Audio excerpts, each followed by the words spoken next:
Friend, आप लोग कैसे हैं? उम्मीद करते हैं आप लोग ठीक होंगे। मैं एक कहानी सुनाने जा रही हूँ और बहुत ही छोटी सी 12 साल की एक बेटी है, उसी के उपलक्ष्य में ये स्टोरी है।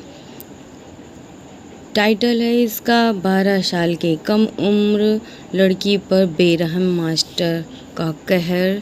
चलिए मैं आपको सुनाती हूँ।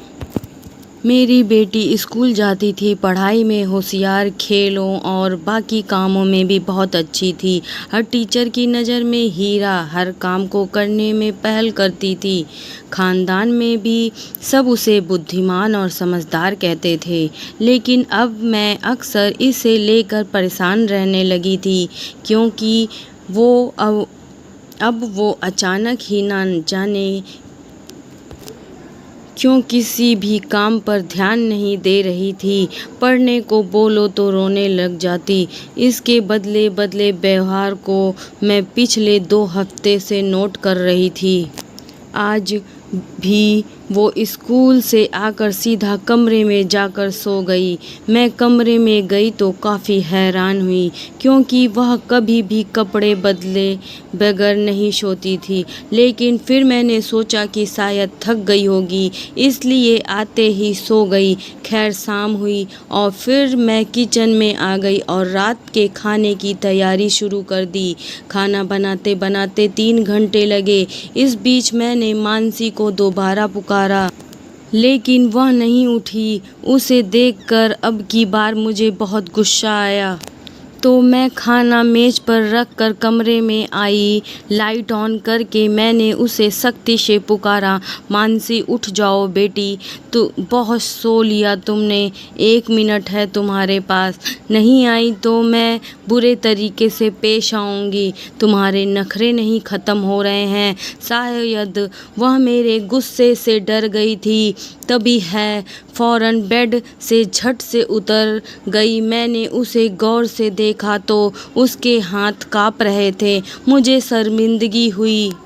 छोटी सी बच्ची को इतनी सख्ती से डांट दिया। मैं उसके पास आई और खड़े खड़े ही बोली, मेरी आवाज़ धीमी थी? मानसी बेटा, फ्रेश हो जाओ, खाना खाकर होमवर्क भी तो करना है। मेरी बेटी को मैंने प्यार से पुचकारते हुए उसे अपने साथ लगाकर कहा, लेकिन वह मुझसे अलग होने के बजाय मेरे सीने में अपना चेहरा छुपा लिया। ऐसा देखकर मैं शॉक्ड रह गई। वह ऐसा बर्ताव क्यों कर रही थी? शायद मैंने शायद ज़्यादा ही गुस्सा कर दिया, इसलिए मुझे माफ़ कर दो मेरी बेटी। मुझे ख्याल रखना चाहिए था। आइंदा ऐसा नहीं होगा। चलो फ्रेश हो जाओ, फिर मम्मी अपने हाथ से खाना खिलाएगी। अपनी बेटी को, मानसी को खुद से अलग करती हुई मैं बोली और उसे ज़बरदस्ती बाथरूम भेज दिया और खुद किचन में आ गई। किचन में आकर मैंने खाना मेज पर रखा और बेटी का इंतज़ार करने लगी। 10 मिनट गुजरे तो मैंने उसे आवाज़ दी, बेटा आ जाओ, खाना खाएंगे। लेकिन कोई जवाब नहीं आया। मैंने सोचा शायद कपड़े बदल रही होगी। मैंने खाना प्लेट में डाला और घड़ी में वक्त देखा, पास पड़ा। मोबाइल उठाकर मैं इस्तेमाल करने लगी। आधा घंटा गुजर गया, लेकिन वह ना आई। अब की बार मैं खुद उठकर कमरे में गई और बाथरूम का दरवाज़ा खोला। वह सामने ही खड़ी थी। मेरा सर एकदम चकरा गया। वह अपने नाखूनों से अपने हाथ और अपने चेहरे को नोच रही थी, साथ ही साथ अपने कपड़े भी गीले किए जा रही थी। मैं आगे बढ़ी और उसे नल से दूर करके नल बंद कर दिया। यह क्या किया तुमने? सारे कपड़े गीले क्यों कर दिए? मुझे दोबारा गुस्सा आने लगा था, लेकिन मैं गुस्से को छुपाकर खड़ी उससे सवाल कर रही थी। मुझे देखकर मेरी बेटी का रंग फीका पड़ गया। कुछ नहीं किया मम्मी, जैसे उसे कोई चोरी पकड़े जाने का डर हो। मानसी, हाल देखो तुमने अपना क्या कर लिया है? बाजू में पकड़कर मैं उसे कमरे में लाई। वो बोली, मम्मी मुझे गर्मी लग रही थी। पागल लड़की, मौसम देखो, सर्दियाँ आ चुकी हैं और तुम्हें गर्मी लग रही है। बेटा क्यों सता रही हो इतना मुझे? मैं तंग आ गई हूँ, बोलो। मम्मी माफ़ कर दें, प्लीज़ गुस्सा मत हो। रोते हुए वह मेरे दुपट्टे को थामती हुई बोली। मैंने भी उसे प्यार से देखा और फिर उसके कपड़े बदलवा कर बाहर ले आई, खुद खाना खिलाया और फिर उसे बमुश्किल होमवर्क करवाया। वह किसी भी तरह का काम नहीं करना चाहती थी। बहला फुसला कर उससे काम पूरा करवाया। फिर मैंने उसे टीवी लगा दिया और थोड़ी देर बाद मैं किचन का सारा काम करके आंगन में आई और उसे सोने को कहा। वह तो जैसे कमरे में जाने को तैयार बैठी थी। मेरे कहने पर वो फ़ौरन कमरे की तरफ भाग गई। मैं काफ़ी हैरान हुई। अक्सर तो उसे टीवी के सामने से उठने के लिए कई बार कहना पड़ता था, लेकिन आज वह पहली बार मैं ही उठकर चली गई। मैं भी दिन भर की थकान में से फरिंग होकर कमरे में आकर लेट गई। रात का ना जाने कौन सा पहर था कि मेरी बेटी अचानक चीखती हुई उठ गई। मम्मी मम्मी हड़बड़ाकर मैं भी उठ गई। मैंने लाइट ऑन की तो उसका चेहरा पसीने से भीगा हुआ था। मेरी बच्ची, क्या हुआ है? मैं यहीं हूँ। मैं उसे अपने साथ लगाए बोली। वह धीरे धीरे कांप रही थी। क्या हुआ है? कोई बुरा ख्वाब देखा है क्या? मेरे पूछने पर उसने सर हिलाया, लेकिन उसके चेहरे पर मुझे अजीब तरह की बेचैनी नजर आई, जैसे वो कुछ कहना चाहती हो लेकिन कह ना पा रही हो। मैं पूछती तो बताती भी नहीं थी। अब मैं इस लेकर परेशान रहने लगी थी। कोई बात नहीं, तुम तो बहादुर को डरते नहीं हैं। चलो सो जाओ। शाबाश।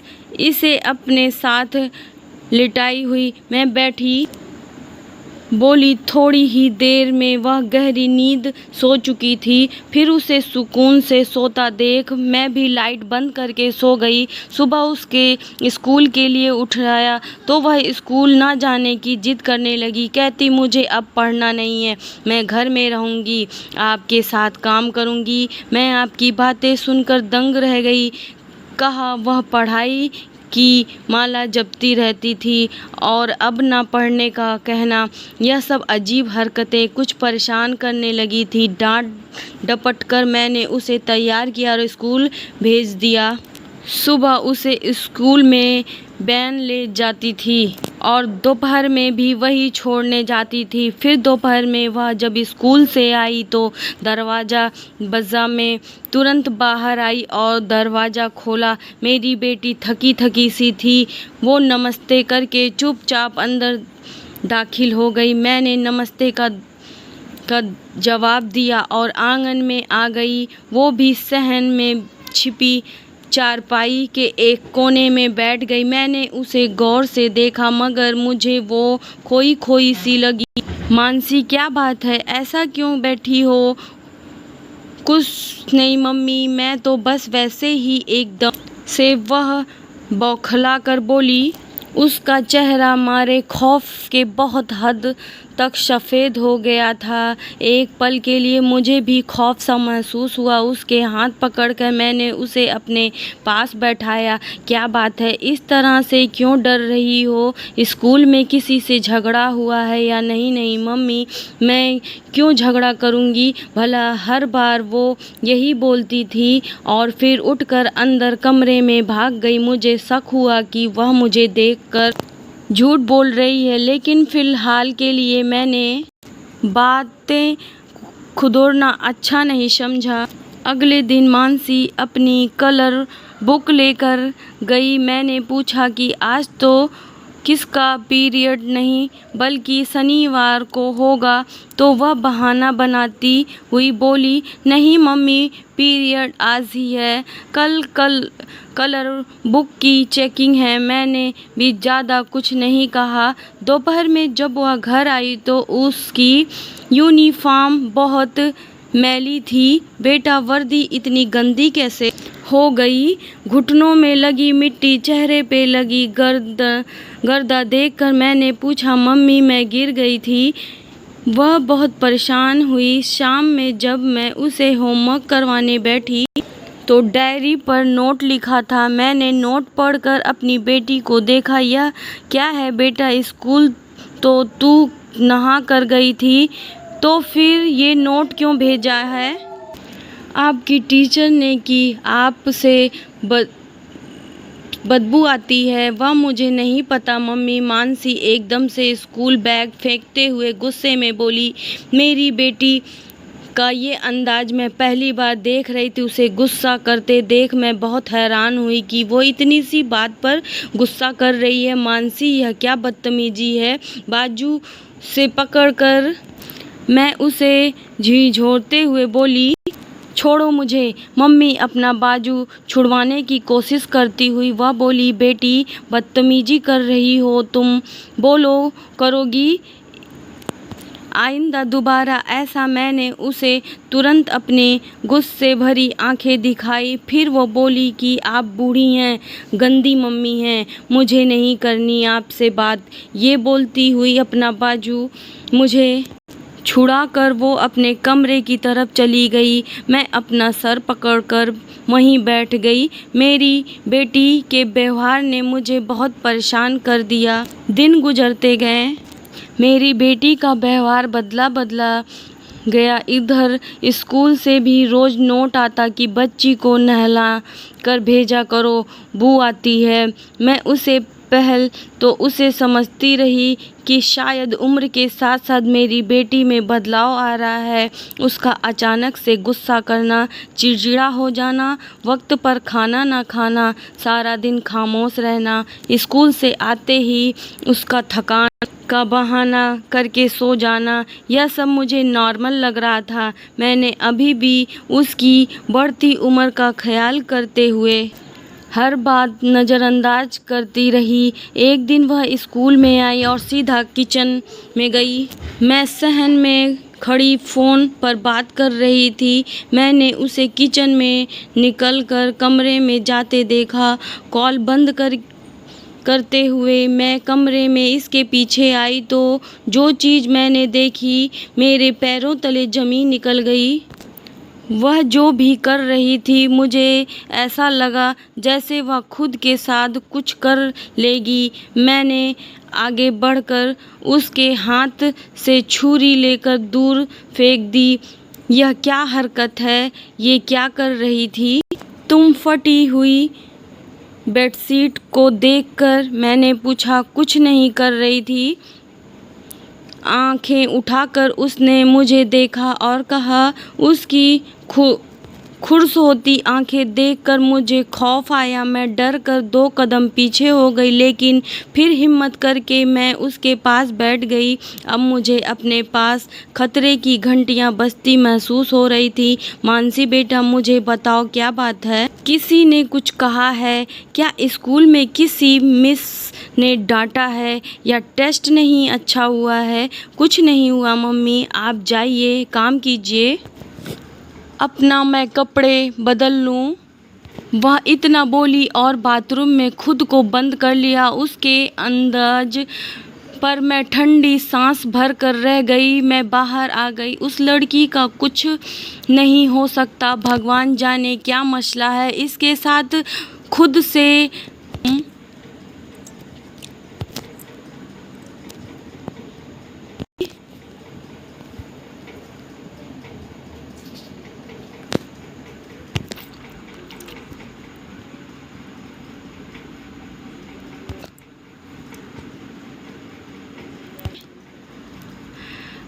अच्छा, तो फिर यह नोट क्यों आता है? स्कूल से मुझे नहीं मालूम। यह नाक चढ़ाती और नॉर्मल बनने की कोशिश करती हुई बोली। अभी मैं भी कुछ पूछती कि मेरा फ़ोन बज उठता। बेटी का बैग समेटकर मैं फ़ोन सुनने चली गई।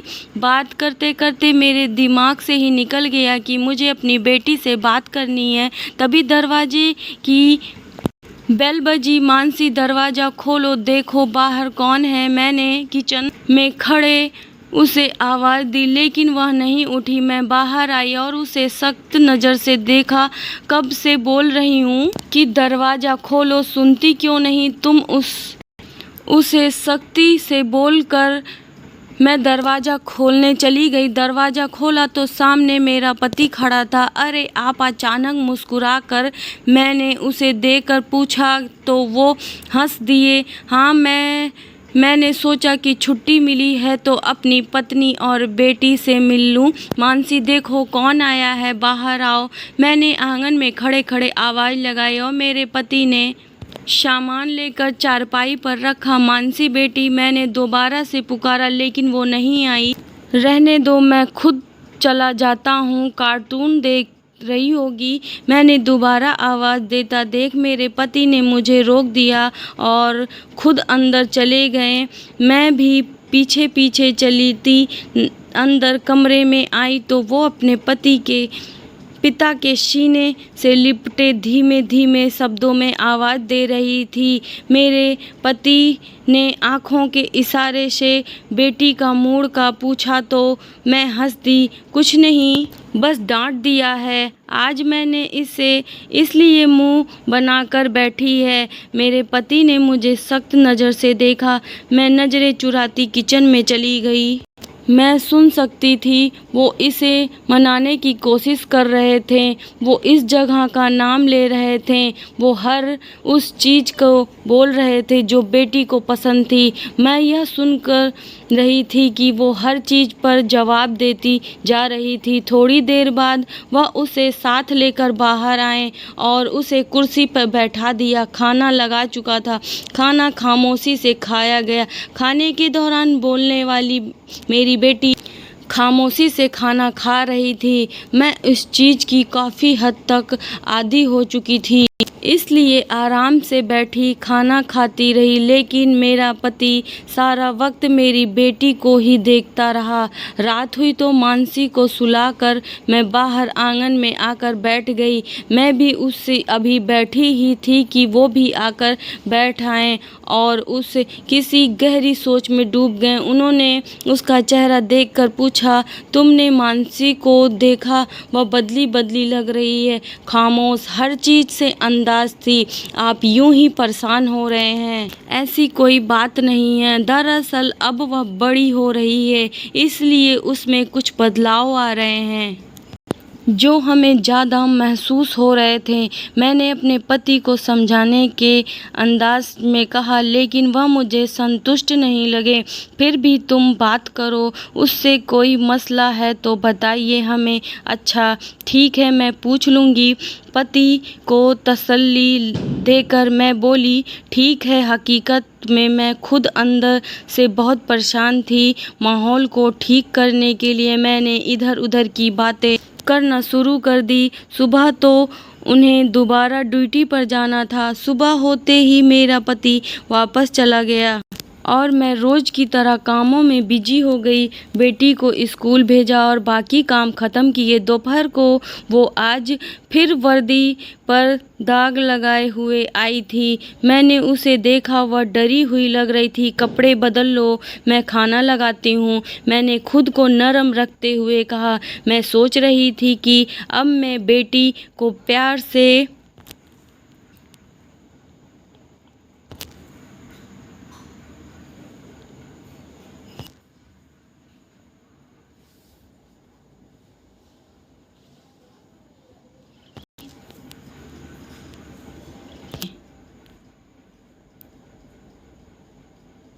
से बात करूंगी। उसके घर आने का इंतज़ार किया। दोपहर में वो घर आई तो मैंने उसे आराम से बात करने के इंतज़ार किया। उसे लेकर कमरे में गई और उसे अपने सामने बैठा लिया। मेरी बच्ची, बताओ क्या बात है? क्यों इस तरह से डरी डरी रहती हो? मुझे बताओ, वादा करती हूँ कि कुछ नहीं करूँगी। बेटी के हाथ थामते हुए मैं बोली। वह कुछ देर तो मुझे देखती रही, फिर बोली और बोलती चली गई। जैसे जैसे वो बोलती चली जा रही थी, वैसे वैसे मेरा गुस्सा बढ़ता जा रहा था। वह अपनी बात पूरी कर चुकी तो मैं उसे देखती रही, फिर वो भी सर झुकाए बैठी रही। फिर एकदम मैं फट पड़ी।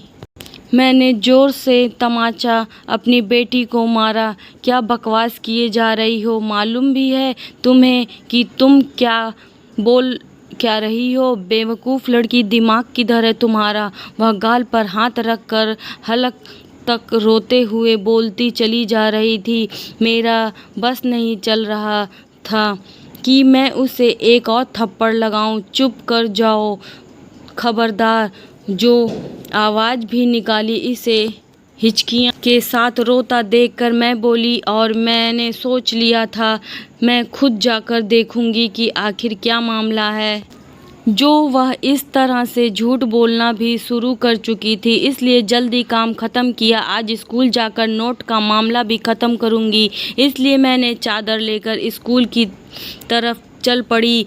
स्कूल पहुंचकर मैं सीधा मानसी की क्लास में गई, लेकिन वह वहां मौजूद नहीं थी। कुछ बच्चों ने बताया कि वह फला रूम में टीचर के पास है। मैं वहां गई तो बगैर नोट किए दरवाज़ा खोल दिया।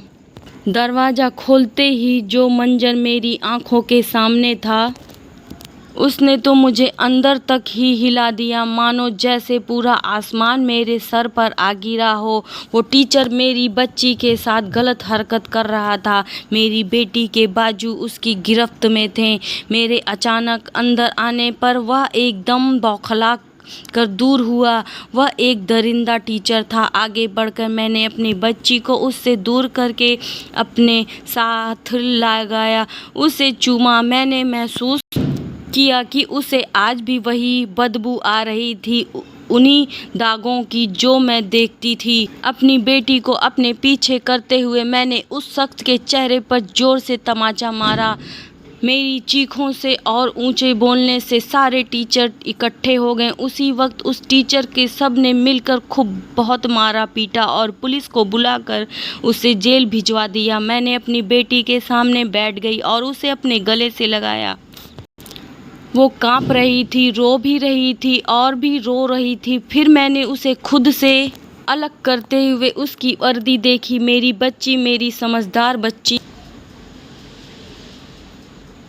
यह सब्जी और रंग तुम खुद गिराती थी ना वर्दी पर? मैं रोती हुई पूछ रही थी उससे। जी मम्मी, मैं ही गिराती थी ताकि मैं उसे अच्छी ना लगूं, गंदी लगूं और वो मेरे पास ना आ सके। मैं डरती थी मम्मी, मैं बहुत डरती थी। मैं कहती थी कि प्लीज़ मुझे छोड़ दो, लेकिन वो मुझे धमकाया करते थे कि अगर मैंने किसी को बताया तो वह मुझे मार देंगे। मम्मी, वो कहते थे कि मैं गंदी हूँ, मुझसे बू आती है। वह मुझे यहाँ हाथ लगाते थे, कंधों को छूकर। वो बोली, मैंने जब उनके पास जाने से मना किया तो उन्होंने मुझे यहाँ मारा। गाल पर हाथ पर रख कर वो हिचकियों के साथ बोली, मम्मी प्लीज़ मुझे बचा लें, मुझे नहीं रहना यहाँ, मुझे नहीं पढ़ना यहाँ, प्लीज़ मम्मी। वह मेरे साथ गलत कर रोती हुई बोली थी। फिर अचानक से वह खामोश हो गई। मेरी बच्ची, आंखें खोलो मानसी बेटा। मैंने बेटी को खुद से अलग करते हुए उसका चेहरा थपथपाया, लेकिन वो होश में नहीं आई। बेटी को करीबी अस्पताल लेकर आई। वहाँ जाकर पता चला कि बच्ची खौफ की वजह से बेहोश हो गई है। ज़्यादा ज़हनी दबाव से मेरे पैरों तले से जैसे किसी ने ज़मीन खींच ली। जल्दी से मैंने अपने पति को फ़ोन किया और सब बता दिया।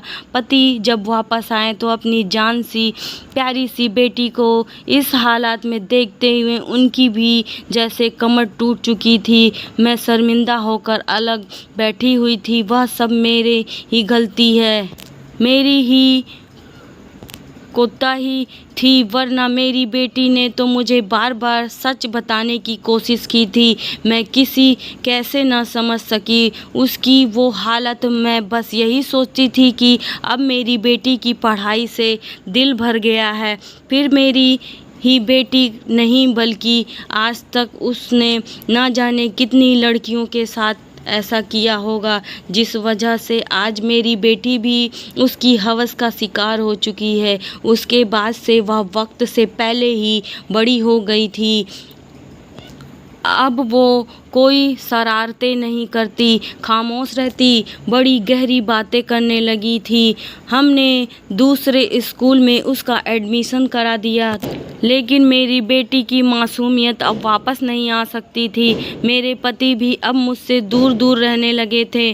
उनको इन सब से मेरी ही गलती लग रही थी। वो गलत भी नहीं थे, उसमें वाकई मेरी गलती थी। मेरी ही लापरवाही का नतीजा था। मुझे अपनी बेटी का ख्याल रखना चाहिए था, लेकिन मैंने अब अपनी सारी तवज्जो अपने बेटी पर लगा दी थी, जिसकी वजह से हमारी ज़िंदगी में काला तूफान दिख दिया था। आज भी वह सख्त जेल में अपने किए की सज़ा भुगत रहा है। दोस्तों, हमें सबसे ज़्यादा अपने बच्चों के करीब रहना चाहिए, उनका दोस्त बनकर रहना चाहिए। इनको सिखाना चाहिए कि अगर कभी ऐसी छोटी सी हरकत भी हो तो वह आकर हमें बताएं। माँ बाप बनकर नहीं, दोस्त बनकर रहना चाहिए औलाद के साथ। आज मेरी बेटी के 2 बच्चे हैं और जिस तरह से उसने उसका पालन पोषण किया, वह हर बात अपनी माँ को आकर बताती है। उसे देखकर आज भी मैं खुद पर अपनी लापरवाही पर शर्मिंदा हो जाती हूँ। आपको क्या लगता है उसमें मेरी ही सारी गलती थी? क्या मुझे पहले दिन ही जो नोट आया था तभी जाकर हर चीज़ की जांच पड़ताल कर लेनी थी? यह सबसे ज़्यादा बड़ी गलती है उस स्कूल के स्टाफ की थी कि जिन्होंने एक घटिया टीचर को नौकरी पर रख लिया था। दोस्तों, आज इस कहानी के बारे में आपकी क्या राय है? कमेंट करके हमें ज़रूर बताइएगा। वीडियो को लाइक करके चैनल को सब्सक्राइब कर लीजिए और हाँ, साथ में घंटी को दबाकर ऑल पर सेट कर दीजिए ताकि आने वाले वीडियो आपको तुरंत मिले। और ऐसे ही सूबी 554 में और भी अच्छे वीडियो मैं लाऊंगी आपसे। अब अगले वीडियो में मैं मिलती हूँ। Bye bye. नेक्स्ट ब्लॉग में मिलेंगे दोस्तों। Bye bye.